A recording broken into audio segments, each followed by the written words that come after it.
So I'm gonna answer some questions, some that you guys just asked and then some that I get asked a lot. So I got some Chipotle to eat, and I also got some mac and cheese from Safeway, and I got some hot Cheetos. I honestly don't eat that much. I'm just really, really hungry, so I ordered too much food. So I got some questions, and one of them is, what is your biggest pet peeve? So one of my biggest pet peeves is when someone tells me to shh or to be quiet. It seriously annoys me so much when people do that. I think because I've told this to other people before, but when I was little, my dad used to shush me all the time. I think I was just a really loud child, but he used to shush me a lot and shush my mom a lot because we're both really loud. And I think ever since then, I just really didn't like it when people told me to be quiet. Yeah, I just really didn't like it, or I really don't like it. I don't know, I also think it's kind of like a pride thing. Like if I'm talking and someone's like, shh, I'm like, I eat kind of weird. I like get a burrito, but I'll take the burrito, like the tortilla off, and I'll tear the tortilla and make my own little burritos. I don't know, I just like it that way because they don't mix all the ingredients inside the burrito. So I like everything to be proportional. Next question is from the same person. Did Jimmy use any cheesy, funny pickup lines on you whilst you guys were dating or like before you got together? He never did that just because he's kind of shy. So I think I've talked about this before, but when Jimmy and I met, I instigated the relationship. So I really liked, or I really thought he was cute when I saw him in my calculus class. I thought he was really cute. And so I just like started talking to him like in class and stuff. And then one day I was just like, just gave him my number. And that was kind of like, okay, well, like if you're interested in me, you can text me, you know? So I was kind of the one who was like super flirty and stuff. And the only thing I can remember him doing that was like kind of cheesy when we started dating. Sorry, Jimmy, this is just really funny. So our first date, we went to the movies. The reason we watched the movie we did was because Jimmy was really nice. And I thought he was so, I thought he was really dumb when I first met him. Like he just didn't look very smart. And so I was like, we were like being coy in a nerdy way. And I told him, oh, if you beat me on the next math, like we had to actually wait. So we had a disagreement on which movie we wanted to watch for our first date. And then I told him, if you beat me on the math test coming up, I will let you pick. But if I beat you, then I get to pick. And he said, okay. This guy. So I take the test and I make like a 97 or something. And then Jimmy took the test and we compared, and I was like, there's no way he's gonna beat me. I made a 97, that's pretty high. And I look at his freaking test and it says like 105. He like got the bonus question right or something. So that was a little embarrassing, but he was really nice and he let me choose the movie. Anyway, so when we went to the movie, Jimmy was like constantly offering me to give to his sweatshirt, like saying like, are you cold, do you want my sweatshirt, like constantly. So finally we got into the theater and I was like, okay, well I am kind of chilly. So I looked over at Jimmy. Hey, Pepper. I looked over at Jimmy and I was like, yeah, I mean, I'm kind of chilly. And Jimmy just in a frenzy is like trying to take off his sweatshirt and his like whole shirt comes up and he's just like awkwardly trying to take it off, and I'm just sitting there waiting for a while, and then he gives it to me and I still have that sweatshirt. But that was really, really cute. Like he so badly wanted to do the boyfriend thing and like give me his sweatshirt, even though we weren't really like officially together. A question that I get asked a lot is, how many dogs do I have? So I only have one. Pepper is my only dog. So I part-time dog sit and dog walk, which is why you always see so many dogs on my Instagram and my videos and stuff. Another question, do you earn money apart from doing YouTube? Do you have any other job? Yeah, I dog sit. and dog walk.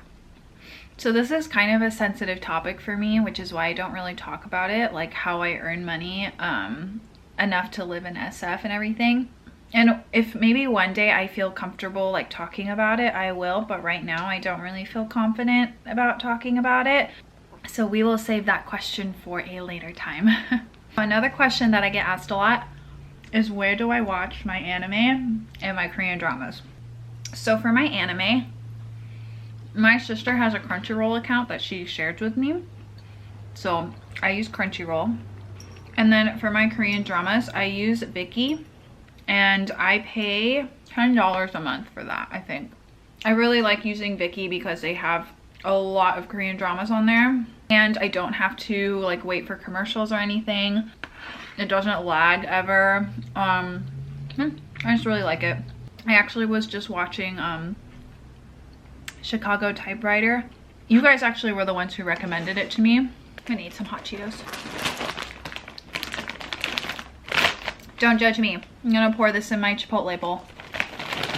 Oh my gosh, I loved Chicago Typewriter. It was so good. At first I was like, I just felt like the guy was just really mean and she was just really helpless kind of thing. And that theme kind of played out still because they built her up to be such a strong character, but it just kind of seemed more like her past self was really strong and her current self was just, I don't know, her current self was a damsel in distress constantly. And I didn't really like the chemistry between the main guy and the girl, but I usually don't ever. I have yet to watch a drama for a while besides This Is Our First Life and Go Back Couple, where I just really thought that the first woman and male lead really clicked well together. I think I'm just getting really picky about Korean drama, like romantic Korean dramas, because I've just seen so many that I'm becoming very picky about the kind of romance that I like to see and the chemistry between the two. Like, what doesn't fly with me anymore is when there's too much of the, she's trying to leave and he grabs her really hard and like stops her from leaving. That doesn't really do it for me anymore. Also guys, I eat hot Cheetos really weird. If any of you guys do this, please tell me, because I have not met one person that eats hot Cheetos like I do. So I like to lick the powder off the Cheeto and then eat the Cheeto. And I know that's really weird, but I've always eaten it like that and I enjoy eating it like that, so I'm going to eat it like that.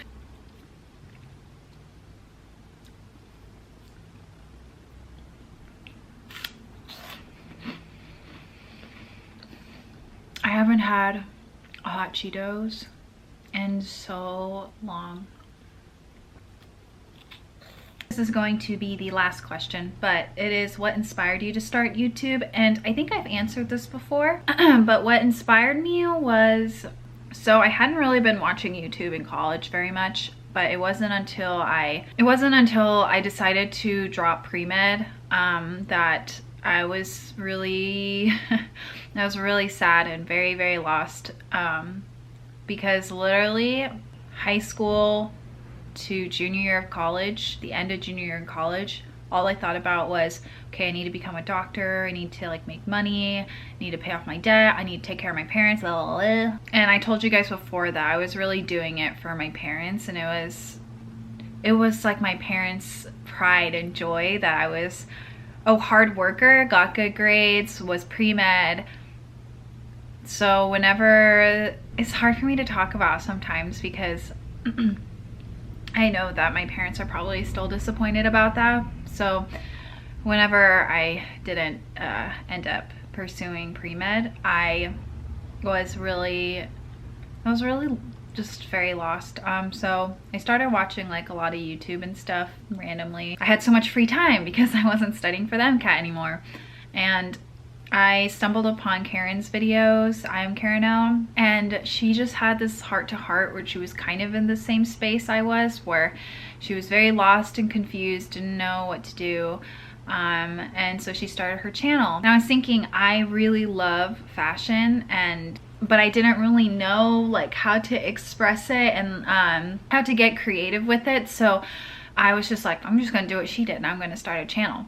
So I did, and I had so much fun. So I think the first video I did was privated. It was an April lookbook, and it took me like 2-3 days to film because I was filming it by myself. Jimmy wasn't helping me. I had like a tripod. I would put it anywhere I could and on any wall and like pose and everything. So it took me like a few days. And finally I edited on my iMovie and I put it up, and I was so proud of it and I was so happy, and I just felt like I haven't felt so accomplished in such a long time. Like, it was really fun to make something and just see the end product and just being really proud of it. And I think that's what kind of made me keep going, was that I had a lot of fun doing it. It was really challenging. I was kind of starting from scratch, so it was something very new for me. And then I remember telling my mom and dad about it, and they were just like rolling their eyes because they just thought it was so stupid and they didn't understand. I don't think they understand because it's not like a profession, like a normal profession that they are used to. And something that I deal with is, I don't know if a lot of other Asian parents are like this, but my family, and not just my parents, just like a lot of relatives of mine, adult relatives, speak in this manner where it's kind of like, we raise you to take care of us. So the fact that I'm kind of in this place where I'm not financially able to take care of them, and I'm doing this, sorry my camera cut off, but I was saying how me doing this isn't allowing me to take care of them financially, and so they don't really see it as like a job or a big deal. My parents are pretty traditional, I think. And I'm a big people pleaser, especially with my parents. Leaving for San Francisco was a really good decision for me because it helped me kind of not hear their voices in my head all the time. It helped me make my own decisions. So if you guys are struggling with that, my solution, I was very fortunate I could get away. It sounds bad. I'm not trying to run away from them. I still love them and they're still a part of my life. I talk to them. I keep my distance because I know I'm very easily influenced by their opinions, just because I want to make them proud and I just want to make them happy, of course. But in doing so, I will sacrifice my life and my own happiness for them, which to some people is people would say like that's something a child should do, and I understand. But for me, I just don't feel like that's something I should do. So if you guys are in that situation, I just feel like you need to take steps back, really listen to yourself, and take some time to listen to yourself. Try not to listen to them as much because although they give really good advice, sometimes it's not necessarily good for you. All right, so I think that's going to be all the questions. And sorry, I didn't really answer a lot, I think. I just ramble a lot when I answer questions. I am going to Dallas this weekend. I'm actually going to be coming back from Dallas when this video goes up. But anyways, I was saying that because you know how I usually put up like a vlog or something on Sundays? I won't be able to vlog this week, so I wanted to quickly do something like this for you guys. I know that you guys enjoyed me and Jimmy's little pizza mukbang, so I thought I'd do kind of my own, answering some questions, super casual. But I hope you guys enjoyed it and learned a little bit more about me. Thank you for watching, and I will see you in the next one. Goodbye.